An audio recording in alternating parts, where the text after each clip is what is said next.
Morning, folks. We're in the middle of the coronavirus, as you know, and we've been talking about interceding for people all over the world. We've been using biblical illustrations to teach us how to do that. I want to talk about Moses this morning. The people would not go in to the promised land. And you know the story. They sent out the 12 spies. 10 came back negative. Only Joshua and Caleb gave the positive report. And they said, oh, that we'd died in the wilderness, all those kind of things. And God, seemingly exasperated with the entire situation, getting them all these 40 years to hear and them not going in. What did he say? He said, how long will these people reject me? And how long will they not believe me? And then he says, with all the signs that I performed among them, I will strike them with pestilence and disinherit them. I will make of you a nation greater and mightier than they. Now, that could have been good news for Moses. He could have said it'll be the land of Moses. That'll be incredible.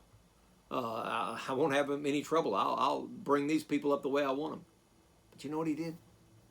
He didn't do any of that. He went to God and he said, basically, God, what are they going to say about you? What are the Egyptians going to say? What are the other nations going to say? That you weren't able to bring them into the land? That you weren't powerful enough? He appealed to the honor and reputation of God. That's a powerful basis and foundation for intercession. Jehoshaphat basically did the same thing. Daniel, Nehemiah, they appealed back to the promises of God, where God had made previous promises.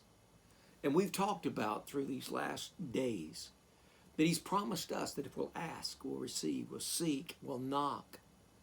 That if we'll go to God with hearts that are pure, like the tax collector that did what? Lord, have mercy upon me, a sinner. He wasn't in any way expounding his own religious foundation, platitudes, whatever you want to call it. He said, God, I'm not really worthy to ask for anything. But God, on the basis of what you've allowed me to do and my trust in your person, I'm asking you to receive me. Now, when we go to God on the basis of his honor, on the basis of his reputation, on the basis of his mercy, an incredible thing happens. Because what did Moses say? He said, the Lord is long-suffering and abundant in mercy, forgiving iniquity and transgression. He said, that's who you are, God. Now I'm asking you to apply that to this situation and give that to these people. And what happened? Well, the Lord said, I have pardoned according to your word. But truly, as I live, all the earth shall be filled with my glory. Now, that's an amazing statement. Because of a man's word, God said he had pardoned these people. I want to give you one story. I want to close. This is a true story. Back in the year 1867, there was a bedridden lady, probably a paraplegic, by the name of Marina Adlard. G. Campbell Morgan recounts this story. She found a little pamphlet that said D.L. Moody was bringing revival in America. And what did she do?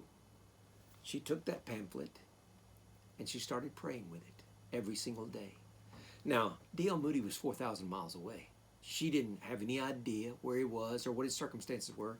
She just said, Lord, would you bring him to our church and bring revival to our church? D.L. Moody just happened to be in the country in 1872, met her particular pastor by coincidence, quote unquote, and he invited him to come preach. He preached that night. He preached continuously for 10 nights. Hundreds were saved.